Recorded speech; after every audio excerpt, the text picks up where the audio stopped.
সুপ্রিয় দর্শক, আসসালামু আলাইকুম। আজকে একটি গুরুত্বপূর্ণ বিষয় নিয়ে কথা বলবো, সেটি হচ্ছে যে আমাদের হায়াত এবং রিজিকের বরকত কেন কমে যাচ্ছে। বর্তমানে বাংলাদেশে প্রতিটি মানুষই কিন্তু কম বেশি ইনকাম করছেন, মানুষের হাতে কম বেশি টাকাও রয়েছে। আমরা এত ইনকাম করার পরেও আমাদের আসলে যেটা হচ্ছে বারাকা, এই বারাকাটা কেন প্রপারলি আমরা পাচ্ছি না। আর এটার মূল কারণ হচ্ছে সামাজিক এবং পারিবারিক বন্ধনগুলো রয়েছে খুবই ছোট হয়ে আসছে। এক পর্যায়ে বলতে গেলে আপনারা জানেন যে বর্তমানে আসলে বাংলাদেশে বৃদ্ধাশ্রমগুলো বাংলাদেশে বেড়ে যাচ্ছে। আরেকটা বিষয় হচ্ছে, আমরা ছোটোবেলায় বার্ষিক পরীক্ষার পরে দাদা বাড়িতে নানা বাড়িতে ছুটোছুটি করতাম, বেড়াতে যেতাম, বিভিন্ন আত্মীয় স্বজনের বাড়িতে বেড়াতে যেতাম। সেটা এখন কমে গেছে। এখন আমরা আসলে কোথাও বেড়াতে যেতে পারছি না, বা আমাদের বেড়ানোর জায়গাগুলো ছোট হয়ে আসছে আত্মীয় স্বজনদের বাড়িতে, বা আত্মীয় স্বজনদের সাথে আমাদের কানেকশনগুলো খুবই ছোট হয়ে আসছে। তো এই বিষয়গুলো হচ্ছে বর্তমানে কিনশিপ ছোট হয়ে আসা, কিনশিপটা একেবারে চার দেয়ালের মধ্যে বন্দী হয়ে আছে। তো বিষয়গুলো হচ্ছে আমাদের যেই সামাজিক যেই বন্ধনগুলো রয়েছে, আমাদের এই সামাজিক বন্ধনগুলো ছোট হয়ে আসার কারণে আমাদের এই রিজিকে এবং হায়াতে বরকত কমে যাচ্ছে। রাসূল সাল্লাল্লাহু আলাইহি সাল্লাম হাদিসগুলো যদি আমরা পর্যবেক্ষণ করি, যে একটি হাদিস রয়েছে, প্রসিদ্ধ হাদিস, যে তোমরা যদি তোমাদের রিজিকে এবং হায়াতে বারাকা পেতে চাও, তাহলে আত্মীয়তার সম্পর্ক ছিন্ন করো না, বা আত্মীয়তার সম্পর্ক অটুট রাখো। তো এই বিষয়গুলো আসলে আমাদের উচিত যে আত্মীয়তার সম্পর্কগুলো ঝালাই করা। বা আমাদের আসলে আরেকটা বিষয় হচ্ছে যে কোনো সম্পর্কই একপাক্ষিক নয়, যে আপনি চাইলেন সে চাইলো না তাহলে আর হচ্ছে না, বা সে চাইলো আপনি চাচ্ছেন না তাহলেও কিন্তু হয়ে ওঠে না। কারণ বিষয় হচ্ছে প্রতিটা মানুষেরই একটা আত্মসম্মানবোধ রয়েছে। তো আত্মসম্মানবোধের জায়গা থেকে আসলে প্রত্যেককে রেসপেক্ট করা উচিত। আর একটা বিষয় হচ্ছে ধনী গরিব, এই যে বিষয়টা ভেদাভেদ হওয়ার কারণেও আত্মীয়তার সম্পর্কগুলো ছোট হয়ে যায়। কারণ হচ্ছে কি, আমরা দেখি যে গরিব আত্মীয়র খোঁজ খবর ধনী আত্মীয়রা নেয় না।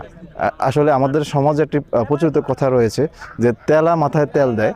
তো সেটাই এখন আমরা বর্তমানে বাংলাদেশে দেখতে পাচ্ছি। আত্মীয়তার সম্পর্কগুলো নতুন করে মেরামত করা, চলুন আত্মীয়তার সম্পর্কগুলোকে নতুনভাবে ঝালাই দিই।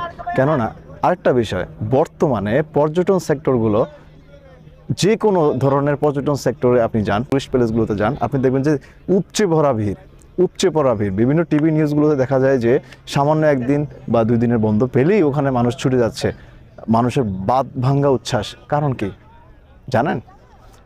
একটা সময় ছিল যে আমরা যখন ছোট ছিলাম, বা আমরা যখন টিএনএস বয়সে ছিলাম, তখন আসলে আমরা এই বিষয়গুলো লক্ষ্য করেছি যে বাংলাদেশে এতটা পর্যটক ছিল না, দেশীয় পর্যটক। বর্তমানে স্থানীয় অর্থাৎ দেশীয় পর্যটক বেড়ে যাওয়ার মূল কারণটা কি আমরা যদি একবার দেখি, প্রথমে উঠে আসবে যে মানুষের বেড়ানোর জায়গাটা কমে গিয়েছে। অর্থাৎ আত্মীয়তার সম্পর্কগুলো ছোট হয়ে যাওয়ার কারণে বেড়ানোর জায়গাগুলো কমে গিয়েছে। আমরা যখন ছোট ছিলাম, আমরা আমার দাদু বাড়ি, নানা বাড়ি এবং বিভিন্ন আত্মীয় স্বজনদের বাড়িতে আমরা বেড়াতে যেতাম। ওকেশনগুলো আমাদের সেভাবেই কিন্তু কাটতো। কিন্তু এখন দেখুন যে এমন একটা সময় এখন এসছে যে কেউ কারো খোঁজ খবর নিচ্ছে না, বা ওইরকমভাবে কেউ কারো বাড়িতে ঠিকভাবে যাচ্ছেও না। আর যাওয়া আসা না হওয়ার কারণে মানুষ কোথায় যাবে? মানুষ তো বেড়াবে। তো সেক্ষেত্রে এই পর্যটন স্পটগুলোতে প্রচুর পরিমাণে মানুষের আধিক্য দেখা যায়, বা আমরা দেখে থাকি। আরেকটা বিষয় হচ্ছে যে কোনো পর্যটন স্পট এখন তৈরি হয়ে যাচ্ছে অনায়াসে, কারণ জনসংখ্যা এত পরিমাণে বেড়ে গেছে। আর হচ্ছে মানুষের বেড়ানোর জায়গাগুলো এতটাই সংকীর্ণ হয়ে গেছে যে মানুষ একটু খোলা জায়গা বা একটু গাছপালা, একটু বাতাস পেলে ওখানে মানুষ চলে যায় যে একটু রিফ্রেশমেন্টের জন্য। তো এই বিষয়টা একটু চিন্তা করে আমরা যদি দেখি যে আসলে বর্তমানে এই পর্যটন শিল্পের বিকাশেও কিন্তু আত্মীয়তার সম্পর্কগুলো ছোট হওয়া একমাত্র একটি কারণ হিসেবে আমরা চিন্তা করতে পারি। আরেকটি বিষয় হচ্ছে যে পর্যটন শিল্পে আরও অন্যান্য কারণ রয়েছে, অবকাঠামোগত উন্নয়ন এবং পারিপার্শ্বিক উন্নয়ন, সব কিছু মিলেই পর্যটন শিল্পের বিকাশ হয়েছে। কিন্তু আত্মীয়তার সম্পর্ক ছোট হওয়ার কারণও একটি অন্যতম কারণ।